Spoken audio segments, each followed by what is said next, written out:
जी औज़ुबिल्लाहि बिस्मिल्लाहिर्रहमानिर्रहीम। ख़वातीन व हज़रात, क्या हाल है? आप सब खैरियत से? उम्मीद करते हैं कि आप सब खैरियत से होंगे। मुझे आज बड़ी खुशी है, ये मेरा फर्स्ट इंटरव्यू है जो मैं ज़ूम के ज़रिए कंडक्ट कर रहा हूँ। और टेक्सटाइलियन टीवी के लिए आपने देखे होंगे मेरे इंटरव्यूज़, मैं कभी फ्रंट पे नहीं आया। आज ये क्रेडिट जाता है जनाब अली मूसा साहब को, जो मुझे ज़ूम पे फ्रंट पे लेके आए, और मैं इनका आज बड़ा तहे दिल से शुक्रिया अदा करता हूँ। अली मूसा साहब मेरे जूनियर हैं, इनके साथ टेक्सटाइलियन है।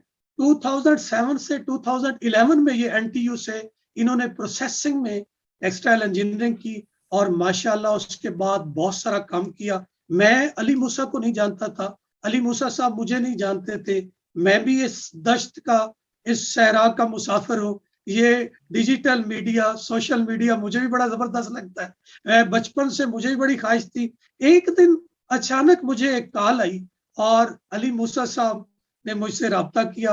अली मूसा साहब इस्लामाबाद रहते हैं, और बातों बातों में पता चला कि अली मूसा तो खुद भी इस चीज को बड़ा लाइक करते हैं। अली मूसा साहब, थोड़ा सा आज हमें बता दीजिएगा, अपने बारे में पहले इंट्रोडक्शन करवाइएगा, जी बाकी जी। गपशप आपसे चलती रहेगी। Thank you so much sir for inviting me. मुझे बड़ी खुशी हो रही है आज आपके सामने मैं बैठा हूँ, और ये मेरे लिए एक बड़ी फ़ख्र की बात है कि अपने टेक्सटाइलियन इंजीनियर के सामने बैठ के, लाइक अपने सीनियर के सामने बैठ कर उनके सवालात के जवाबात देना। तो सर बेसिकली मेरा ताल्लुक इस्लामाबाद से है, और मैंने जो अपनी इनिशियल एजुकेशन है वो सारी की सारी इस्लामाबाद से ली है।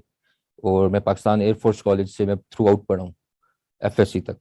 बाद मैंने डिफरेंट इंजीनियरिंग यूनिवर्सिटीज़ में अप्लाई किया था। तो by keeping the idea in mind कि टेक्सटाइल इंडस्ट्री थोड़ी सी मुनफरद है, और उस ज़माने में ज़्यादातर इलेक्ट्रिकल और मैकेनिकल वगैरह का दौर था, तो मैंने कहा ये तो सारे कर ही रहे हैं, तो क्यों ना ये टेक्सटाइल जो है वो हमारी बिगेस्ट एक्सपोर्ट भी है और थोड़ी सी डिफरेंट यूनिक चीज़ भी है। तो मैंने एनटीयू में अप्लाई किया, और फिर मेरा उधर वहाँ पे इस्लामाबाद के कोटे पे एडमिशन हुआ। तो अल्हम्दुलिल्लाह फिर मैंने वहाँ से जो है वो अपनी ग्रेजुएशन की, और ग्रेजुएशन के बाद जो है डिफरेंट ब्रांड्स में जो है मैंने थ्रू आउट रिटेल सेक्टर में काम किया। इंडस्ट्रियल सेक्टर में बहुत कम, बल्कि ना होने के बराबर जो है वहाँ पे काम किया मैंने।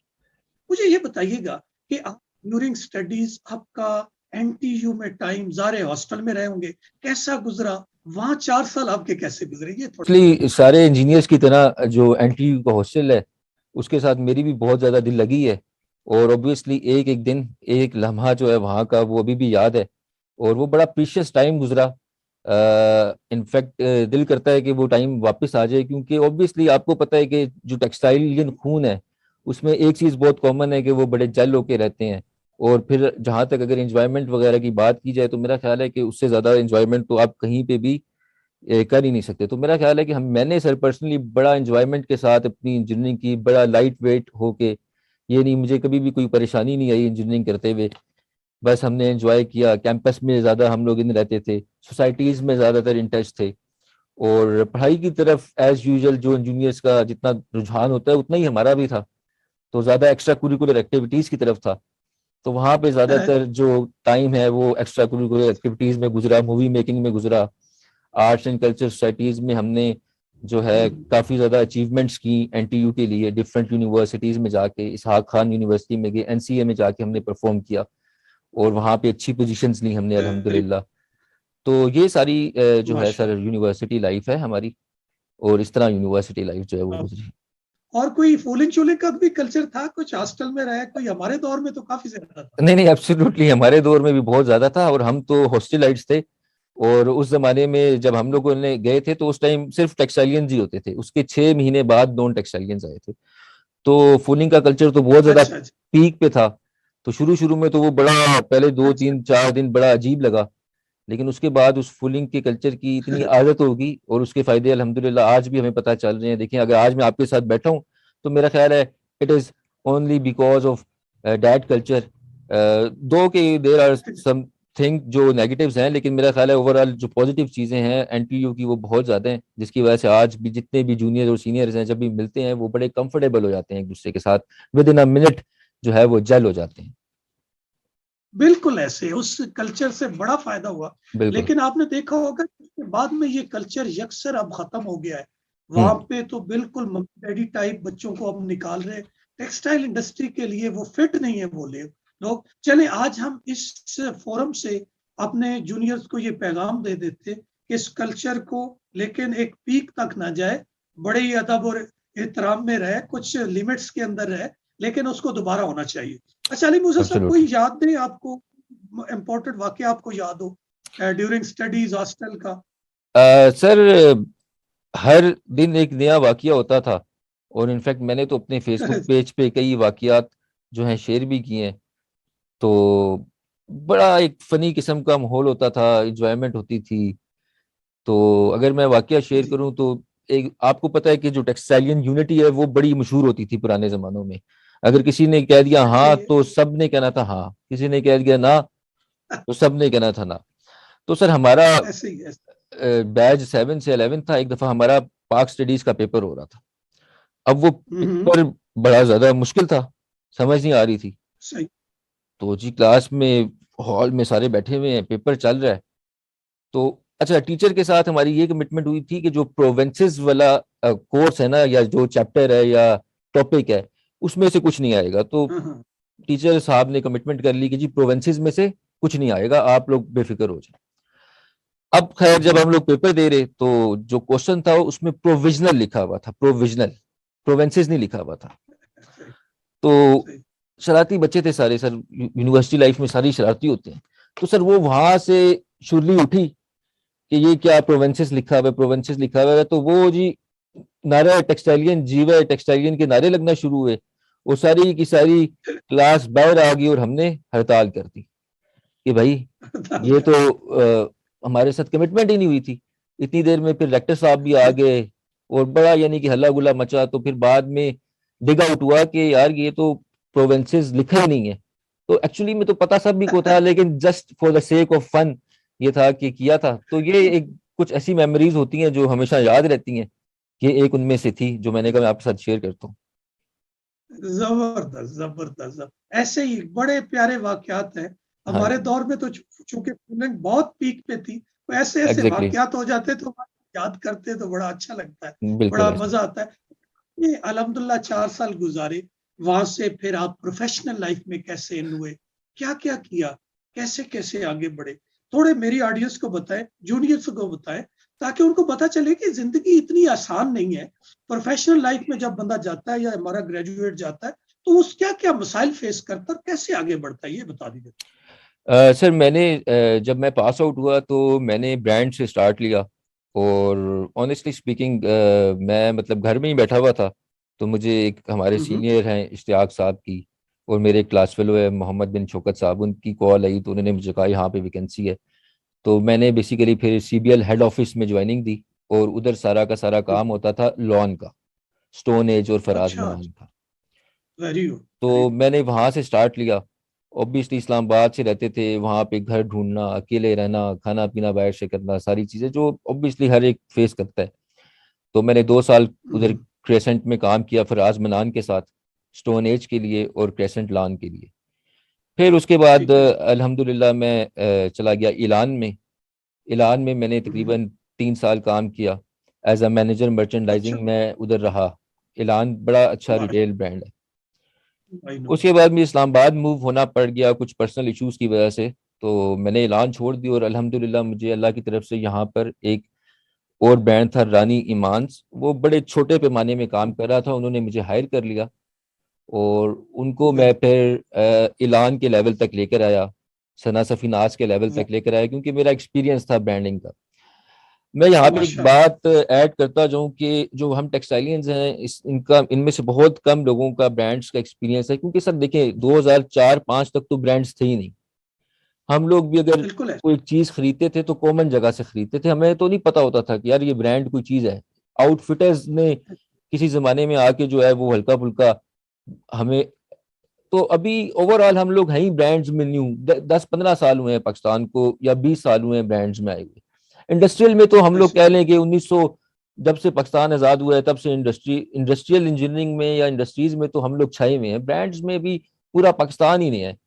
तो उसके बाद मैंने रानी इमान्स में काम किया, और रानी इमान्स के बाद फिर मैंने कुछ अर्सा सैफायर में काम किया, और अब मैं दोबारा जो हूँ इस्लामाबाद में हूँ। मैं आजकल फिलहाल जो है कुछ फैमिली की कुछ चीजें हैं उनको लुक आफ्टर कर रहा हूँ, और इंशाल्लाह कुछ अरसे बाद ही कम बैक करना है ब्रांड की फील्ड में अगेन।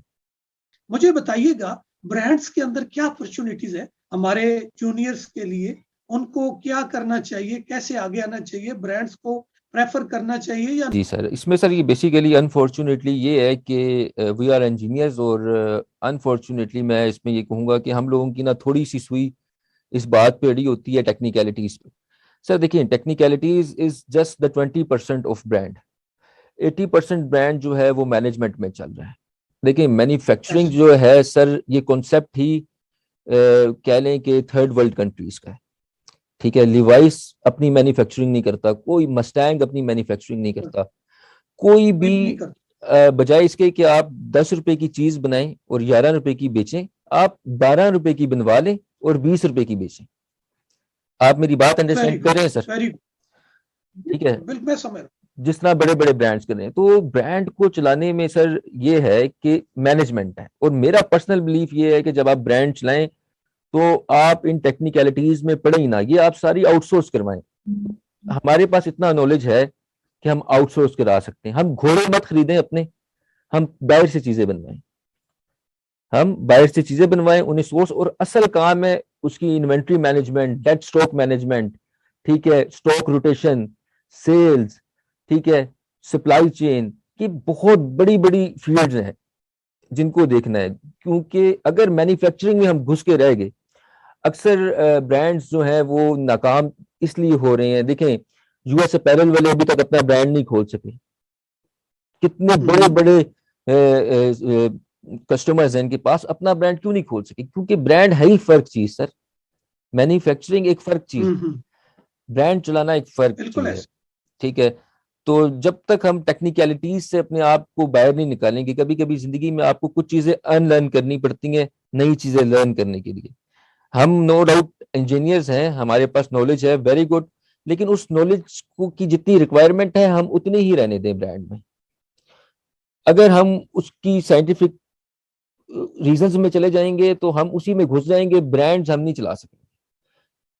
तो वेरी गुड, वेरी गुड। अक्सर मैंने देखा है कि बड़े बड़े ब्रांड्स हैं, मेरा एक्सपीरियंस रहा है, मैं नाम लेना नहीं पसंद करूंगा, वहां पे इंजीनियर्स हेड आते हैं तो वो, कोई वीविंग का स्पेशलिस्ट होता है तो वो वीविंग की टेक्निकलिटीज में ही घुस जाता है, अपनी सही सही सारी सही सही। एनर्जी वीविंग में दे देता है। कोई प्रोसेसिंग का होता है तो वो प्रोसेसिंग का एक्सपर्ट होता है, वो कहता है कि जी डाई डाई डाई, वो उस पर घुस जाता है। मैनेजमेंट, उसमें कुछ। अब वो सीईओ भी होता है, मैनेजमेंट पीछे लैग कर जाती है, ब्रांड कोलैप्स कर जाता है। क्योंकि बिल्कुल ऐसे। ब्रांड्स कुछ बाकी ये है कि सर ब्रांड जो है इसमें as of now it is very insecure. क्योंकि देखिए, सारी सेल्स डिपेंडेंट चीज है, सेल्स होगी तो ब्रांड चलेगा, सेल्स नहीं होगी तो पूरी की बिल्कुल। पूरी टीम्स फारिग हो जाती हैं। लेकिन एट द सेम टाइम जो ब्रांड कल्चर है उधर का, जिस तरह के उधर कैंटीन्स बनी हुई हैं, ठीक है, यू कैन स्मोक, अगर कोई स्मोकर है तो उसको कोई मसला नहीं है, उधर लोग पढ़े लिखे हैं, इंटरेक्शन पढ़ा लिखा है। जबकि इंडस्ट्रियल सेक्टर में मेरा ख्याल है हमें बहुत सारी रेवोल्यूशन की जरूरत है, हमें वो पुराना कल्चर जो है वो जूनियर सीनियर कल्चर रहना चाहिए। लेकिन थोड़ा सा, जिस तरह आप देख रहे हैं सर गूगल में, एम्प्लॉयज को रिलीफ मिलना चाहिए, जितना एम्प्लॉयज को रिलीफ मिलेगा उतना अच्छा वो परफॉर्म कर सकेंगे। अगर आपने उन्हें कैदियों बिल्कुल। की तरह रखेंगे कि यार तुमने ये नहीं करना, तुमने ये नहीं करना, तो वो बंदा अपनी क्रिएटिविटी कभी नहीं निकाल सकेगा। तो मेरा जूनियर्स को यही पैगाम है कि आप ब्रांड्स की तरफ आए, लेकिन अपने आप को एज अ मैनेजर समझें, क्योंकि इंजीनियर्स मैनेजर समझें, ना कि आप अपने आप को सिर्फ इंजीनियर्स समझें। क्योंकि मैं समझता हूँ अगर इंजीनियर्स मैनेजमेंट की तरफ आए तो they can be a good manager than a simple manager. क्योंकि हमारे पास टेक्निकल नॉलेज भी होता है, लेकिन सिर्फ हमने ये अपने दिमाग को ट्रेन करना है कि हमने अपनी टेक्निकलिटीज को यहाँ तक स्टॉप कर देना है, इतनी रिक्वायरमेंट है बस। लम्स में देखा, और यूरोप का पूरा कल्चर आप देखें तो उन्होंने मैन्युफैक्चरिंग से निकल के अपने आप को ब्रांड्स में डाल दिया और बिल्कुल, दुनिया पे छाए हुए हैं। हमारी पूरी पूरी मिलें जो हैं जनाब, वो एक ब्रांड के साथ अगर अटैच हो तो उसका काम पूरा नहीं कर सकते। एक ब्रांड जो है ना वो 100 फैक्ट्रियां चला सकता है। ठीक है, 100 फैक्ट्री चला। If you have a cell point, आप चीज अगर बेच सकते हैं तो आप इंजीनियर्स भी खरीद सकते हैं, आप डॉक्टर भी खरीद सकते हैं। अगर आपके पास पेशेंट्स हैं तो डॉक्टर्स भी आ जाएंगे, अगर आपके पास कपड़े के ग्राहक हैं तो इंजीनियर्स आ जाएंगे कपड़े के, कोई मसला नहीं है। तो एक्चुअली में तो है बिल्कुल। ही ब्रांडिंग। इवेंचुअली लम्स के लोग क्यों आ गए हैं? Because they believe in the management. हम लोगों को सर अनफॉर्चुनेटली हम लोगों में एक ये चीज घुस गई है कि हम इंजीनियर्स हैं, तो अब हमने सिर्फ खातों में जाना है और खातों में जाकर ये मैनेजमेंट करनी है। नहीं, हमने उससे बाहर निकलना है। ठीक है, अगर बिल्कुल है, किसी को शौक है, किसी को लेट्स सपोज मीडिया साइड का शौक है, तो वो आ जाए, वो उधर आ जाए, क्योंकि उसने इंजीनियरिंग की हुई है, वो उधर ज्यादा अच्छा परफॉर्म कर सकता है। अगर उसे शौक है ट्रैवलिंग का, वो ट्रैवलिंग साइड पे चला जाए। वो इंजीनियर है, उसने बड़े कॉम्प्लेक्स मैथमेटिक्स पढ़ी हुई है, वो ज्यादा अच्छी ट्रैवलिंग कर सकता है।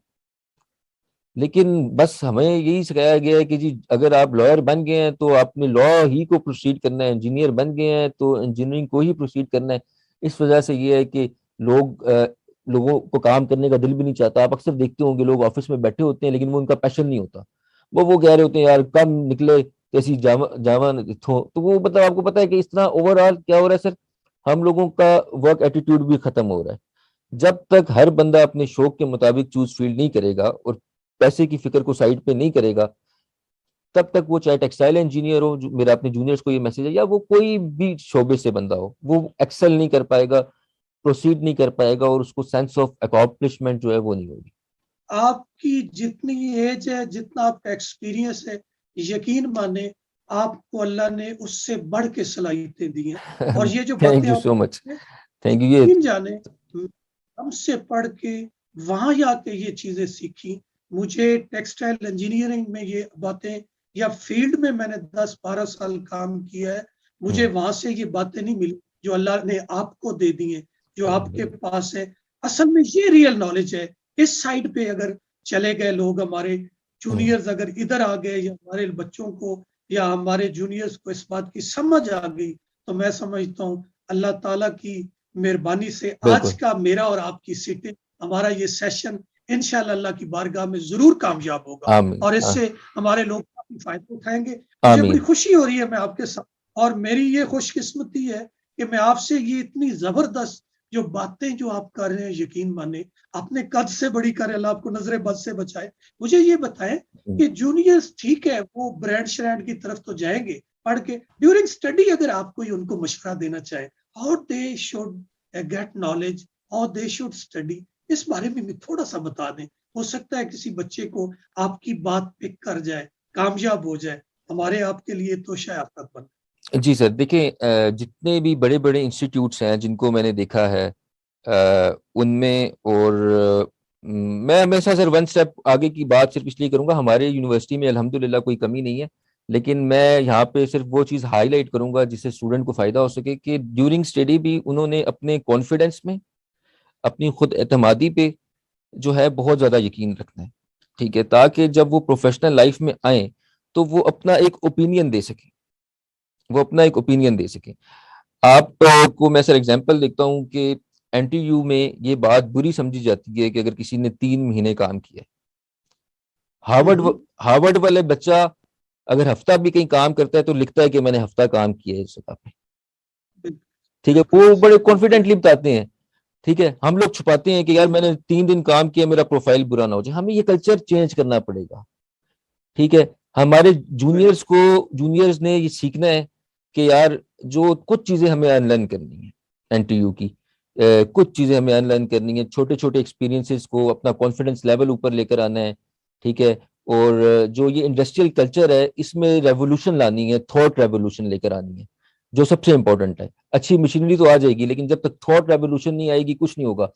आप देखें कि लम्स के लोग हैं, उन्होंने अगर ज्वाइनिंग देनी होती है तो वो बताते हैं कि जी ₹1,00,000 से कम हम नहीं देंगे ज्वाइनिंग, दे आर कॉन्फिडेंट। ठीक है, लेकिन हम लोग जी कह देते हैं कोई बात नहीं वो हमारा जूनियर है, हम उसे 30,000 में भी ले आएंगे। ठीक है, ये जो चीजें है ना सर हमने खत्म करनी है। ये क्यों, ये तभी खत्म होंगी जब हमें कॉन्फिडेंस होगा, जब हमें बात अपनी पिच करने की सलाहियत होगी और हमें पता होगा कि यार ये हमारी वर्थ है। तो हमें सबसे पहले अपनी वर्थ खुद रियलाइज करनी है टेक्सटाइलियंस को, और सीनियर्स को पहले करेंगे, पहले सीनियर्स करेंगे तो वो चीज जूनियर में आएगी, क्योंकि ऑब्वियसली सीनियर्स ही हमें लेके चल रहे हैं। आप सर दुनिया की कोई भी यूनिवर्सिटी देख लें, उसमें एल्यूमिनाई जो है वही सबसे इंपॉर्टेंट किरदार अदा करती है। अगर एल्यूमिनाई हमारी स्ट्रांग नहीं होगी तो जूनियर्स कभी भी स्ट्रांग नहीं हो सकते। अगर हमारी एल्यूमिनाई स्ट्रांग होगी तो जूनियर्स स्ट्रांग होंगे।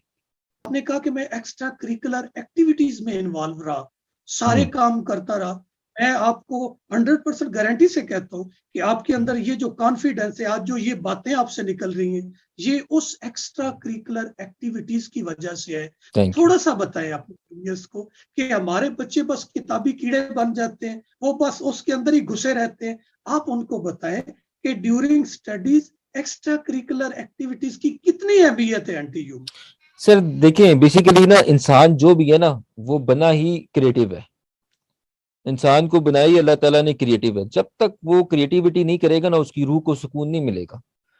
ठीक है, आप एक टॉपिक रट्टा लगा के याद कर लेंगे, आपको वो मजा नहीं आएगा। लेकिन जब आप एक टॉपिक को, न्यूटन के किसी भी लॉ को, एक्शन एंड रिएक्शन को रट्टा लगा के याद कर लेंगे, मजा नहीं आएगा। उसे प्रैक्टिकल करके देखेंगे तो मजा आएगा। तो जब आप क्रिएशन करेंगे, कोई भी क्रिएशन करें, कोई ड्रॉ कर ले लाइन, कोई वीडियो बना ले, वट एवर, कुछ भी कर ले, तो आपकी जो आईक्यू लेवल है, सोशल इंटेलिजेंस है, वो बाहर निकलती है। ठीक है, अगर अच्छी नहीं है तो इम्प्रूव होती है, अगर बेहतर है तो वो उससे बेहतर होती है। तो एक्स्ट्रा कुरिकुलर एक्टिविटीज अगर आपकी नहीं है और आप वही लकीर के फकीर बन के कोर्सेज पढ़ते जा रहे हैं, क्योंकि सर आपको भी पता है, मुझे भी पता है कि कोर्सेज की क्या प्रैक्टिकल लाइफ में अहमियत है। नो डाउट पढ़ना चाहिए, बहुत जरूरी है, लेकिन एक्स्ट्रा कुरिकुलर एक्टिविटीज मेरे ख्याल से इंसान को क्रिएटिव बनाती हैं। और क्रिएटिविटी जो है वो हर इंसान का मेरा ख्याल है हुस्न होती है। अगर कोई बंदा या कोई बंदी क्रिएटिव है तो आपको उसमें नेचुरली एक कशिश नजर आएगी। ने सिर्फ टेक्सटाइल तक अपने आप को महदूद नहीं रखा। आपकी वो जो अल्लाह ने आपके अंदर सलाहियत दी, वो क्या है? अपनी जुबानी बताइएगा। आप क्या करते हैं? एक्स्ट्रा करिकुलर आपका शौक क्या है? आजकल क्या कर रहे हैं? अपने चैनल का नाम शाम बताइएगा ताकि मेरी ऑडियंस तो देख सके। जी सर, मेरे चैनल का नाम अली मूसा शेर्स है। फेसबुक पे मैं हूँ, और यूट्यूब पे मैंने अभी आज सच इतना स्टार्ट नहीं किया, जस्ट मैं फेसबुक पे ही हूँ। और उस पे सर मैं डिफरेंट वीलॉग्स बनाता हूँ, इंटरव्यूज होते हैं। ठीक है, डिफरेंट मूवीज की रोस्टिंग कर देता हूँ। ठीक है, उसमें मैं ठीक है। अपना ओरिजिनल कंटेंट लेकर आता हूँ, उसको शूट करता हूँ, उसे खुद एडिट करता हूँ। और फिर जब वो मैं ये सारी चीजें करता हूँ तो मुझे फिर सुकून मिलता है। ये मेरी एक एडिक्शन है क्या लेके, मतलब जो चीज मैं रियल लाइफ में नहीं कर सकता, मैं उस छोटी सी फिल्म में कर देता हूँ। ठीक है, वेरी गुड। एग्जाम्पल बहुत सारे ऐसे काम हैं जो कि मैं नहीं कर सकता लाइफ में इंसान, तो मैं वो अपनी उस वीडियो के जरिए पैगाम दे देता हूँ। मैं शायद एक्चुअली में किसी गरीब की मदद ना कर सकूं, लेकिन उस वीडियो से मैं अपने अल्फाजों से किसी ना किसी की मदद कर सकता हूँ। शायद उससे कोई बंदा मुस्कुराने लग जाए। और मेरी कोशिश यही होती है कि ज्यादातर एनटीयू के जो लोग हैं, मैं उसमें ज्यादा एनटीयू के वाकयात वगैरह भी सुनाता हूँ, पुराने वाकयात सुनाता हूँ, कि हम सारे मिल के रहें, जेल होके रहें। एक हमारी ना, हर बंदे की लाइफ में एक एंजाइटी, डिप्रेशन चल रहा है, तो जब वो वीडियोस देखे तो उसे एक्साइटमेंट हो अपने पास्ट में जाके कि जी we have a good past, और अल्हम्दुलिल्लाह आज भी हम लोग सारे इस प्लेटफॉर्म के थ्रू इकट्ठे हैं, जैसा कि आपका टेक्सटाइलियन टीवी है। सम मोर और लेस वो भी इसी टाइप का ही है, लेकिन उसमें जो है वो थोड़ी से फनी वीलॉग्स आ जाते हैं। इंटरव्यूज थोड़ा सा मेरा लेने का तर्ज फनी है, लेकिन इवेंचुअली उसकी जो कॉज है वो यही है जो टेक्सटाइलियन टीवी की है। तो मुझे ये बताइए, आप इस साइड पे आए कैसे? शौक था या आहिस्ता आहिस्ता देखा, लोगों को देखा, सोशल मीडिया को तरक्की करते देखा, कैसे इन कैसे हुए? नहीं सर, मैं इस फील्ड में तब था जब सोशल मीडिया, यूट्यूब भी मेरा ख्याल है जब नया नया आया था। हम लोग 2009 से वीडियोस बनाते हैं। अगर आप मेरे फेसबुक पेज पे जाएंगे तो उधर जो मेरी पहली वीडियो है वो 2009 की पड़ी हुई है, और वो ऑल पाकिस्तान टीयू की तरफ से फर्स्ट आई हुई है। तो मेरा पेज ये 2009 का बना हुआ है। फिर उसको मैंने ऑब्वियसली प्रोफेशनल लाइफ में आके बहुत ऑक्यूपाइड हो गया। मैंने देखा कि मैं तो अपनी अपनी कोई क्रिएटिव चीजें कर ही नहीं पा रहा, बस कोई उसी लाइन में ऑक्यूपाइड। तो अभी मैं कुछ अरसे के लिए फ्री हुआ था, 3-4 महीने, तो मैंने उसको रिज्यूम किया है 2009 के बाद। 2021 में मैंने उसे रिज्यूम किया, नवंबर 2021 में। शौक मेरा 2009 से यूनिवर्सिटी में ही था। यूनिवर्सिटी में स्क्रिप्ट्स करते थे, डिबेट्स करते थे, और अच्छा, ड्रामास करते थे, तो बस वहीं से शौक पैदा हुआ। मेरी ख्वाहिश होगी, अल्लाह से दुआ होगी, एक दिन आए हम इकट्ठे आपस में एक जगह बैठे हो, मिल आमीन। के बैठे हो, फिर हम मिल के कोई प्रोग्राम कर रहे हो, लोगों को हम एंटरटेनमेंट करें, उनको हम आमीन। एजुकेट करें, जो अल्लाह ने हमें सलाहियत दी है उसको लेके आगे बढ़े। अली मूसा भाई, ये बताएं, हम्म। अब आपके फ्यूचर प्लान्स क्या है? लाइफ में क्या बनना चाह रहे हैं? क्या चाहते हैं? कैसे अपने आप को आज से 10 साल के बाद क्या देखते हैं कि किस तरह क्या परफॉर्म कर रहे होंगे आप? सर मैंने 10 साल ब्रांड्स में काम किया। ठीक है, और राइट नाउ मैं अपनी कुछ फैमिली रीजंस की वजह से स्टक हूँ। तो मेरे लिए सूटेबल काम अभी ये है कि मैं एज अ हॉबी अपना Facebook just for the entertainment चला रहा हूँ।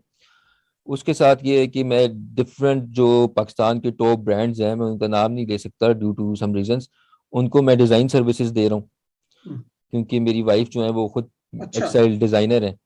तो एक तो मैं वो काम कर रहा हूँ उनके साथ मिलके, उन्हें सर्विसेज दे रहा हूँ। सेकेंडली ये है कि airbnb.com एक वेबसाइट है, शायद आपने सुना हो। उस वो रेंटल वेबसाइट है, उसके थ्रू कुछ प्रॉपर्टीज हैं वो मैं बाहर से जो टूरिस्ट आते हैं उनको रेंट आउट करता हूँ एज ऑफ नाउ।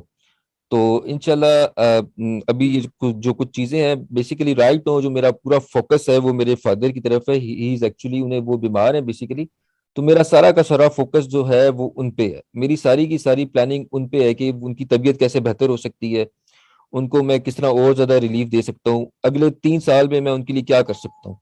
मैं ये सोच रहा हूँ। मैं अभी ये नहीं सोच रहा कि मैं मटेरियलिस्टिक पॉइंट ऑफ व्यू से और क्या क्या चीज अचीव कर सकता हूँ। अभी मैं अपने अब्बू के लिए सोच रहा हूँ। बाकी जो लाइफ में है वो अल्लाह की जात का शुक्र है, लेकिन अल्हम्दुलिल्लाह ये है कि सोर्स ऑफ इनकम मेरा अच्छा जनरेट हो जाता है। Like I am providing service to some of the precious brands of Pakistan. हम उन्हें डिजाइन सर्विसेज दे रहे हैं, मैं और मेरी वाइफ। फिर एयरबीएनबी के थ्रू हम लोग कुछ रेंटल सर्विसेज दे रहे हैं जो आउट फॉरेन्स हैं उन्हें। तो लेकिन जो अभी फिलहाल मेन एम है वो कैरियर को सेकंड प्रायोरिटी पे रखा हुआ है, फादर की हेल्थ को जो है वो फर्स्ट प्रायोरिटी पे रखा वालिद साहब को सेहत कामला हुआ है। अता आमीन। फरमाए। और आपकी ये जो खिदमत है, ये आपको जो सलाहियतें मिली हैं, ये आपकी इसी अच्छाई की वजह से अल्लाह ने आपको दी है। अल्लाह ताला आपको थैंक यू। इसको मजीद उनकी खिदमत करने का शौक अता फरमाए, आमीन मौका आमीन। दे, और अल्लाह उन्हें सेहत दे। और ये पता है कि आप शादीशुदा हैं, तो ये कैसे वाकया हुआ? कोई अरेंज मैरिज थी, लव मैरिज थी, कैसे आपने की? आपको देख के तो ऐसे लगता है कि लव मैरिज होगी। नहीं, देख के तो सर लगता होगा, लेकिन मेरी एक्चुअली में लव और अरेंज दोनों ही थी। और मेरी जो अच्छा शादी थी उसमें कोविड था। तो बेसिकली हमारी शादी अच्छा। तो एक कोरोना की शादी गुजरी। कोविड था, ना कोई आ सका ना कोई जा सका। तो लेकिन ये था कि ऑफिस ऑफ हो गए थे 2-3 महीने के लिए, तो ये है कि फैमिली को टाइम अच्छा दे सका। और शादी जो थी वो लव भी थी और अरेंज भी थी, मिक्स एंड मैच ही था बस।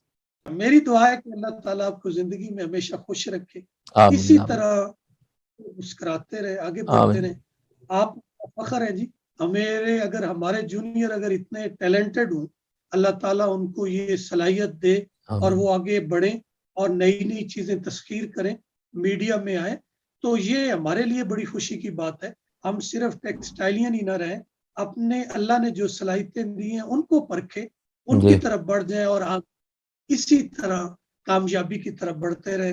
अली मूसा साहब, इसके अलावा कोई फाइनल मैसेज हो, कोई अपने जूनियर्स तक बात पहुंचाना चाहते हो, जो कोई दिल में बात हो, हमारे फोरम से, टेक्सटाइलियन फोरम से आप बात करना चाहते हैं, तो आज मौका है, बिस्मिल्लाह करें। जी, मैं बिल्कुल यही दुआ करना चाहता हूँ और मैं यही पैगाम देना चाहता हूँ कि जो हमारा कल्चर की ब्यूटी है, जिस तरह हम लोग within a minutes gel हो जाते हैं एक दूसरे के साथ, ये अल्लाह ताला इसे हमेशा कायम और दायम रखे। बिकॉज मैं समझता हूँ कि ये एक बहुत इंपॉर्टेंट चीज़ है जो बहुत बड़ी बड़ी यूनिवर्सिटीज़ में नहीं है और हमारी यूनिवर्सिटी में है। तो मैं ये चाहता हूँ कि हमारे जूनियर्स जो हैं वो उसको मेंटेन करके रखें, सीनियर्स की रिस्पेक्ट एलिमेंट, और सीनियर्स जो हैं वो उसी तरह जूनियर्स को अपने उनकी सपोर्ट जो है उसी तरह जारी रखें जिस तरह वो हमेशा से करते आ रहे हैं। Because this is I guess one of the most biggest pillar of National Textile University, and we should have to keep it very very safe. तो this is my last words to all the young students. अगर हमारे juniors या हमारी textile community के लोग आपसे रब्ता करना चाहें, आपसे ब्रांड्स के हवाले से कुछ पूछना चाहें, गाइडलाइन लेना चाहें, जी जी या जी। उस हवाले से आपसे किसी तरह की हेल्प लेना चाहें, तो आप फिर उनसे अगर रब्ता करना चाहें तो क्या जी तरीका जी। होगा? जी सर, आप उन्हें मेरा नंबर दे दें, इसमें कोई इशू नहीं है। Because we eventually we all are family. तो लाइक वी हमारे लिए तो एक दूसरे से बात करना है, फैमिली की तरह ही है। तो ऑब्वियसली आप उन्हें मेरा नंबर दे दें। का बहुत शुक्रिया अली मूसा साहब, बहुत शुक्रिया। अल्लाह हाफिज। अल्लाह ओके जी, हाफिज। बहुत बहुत शुक्रिया।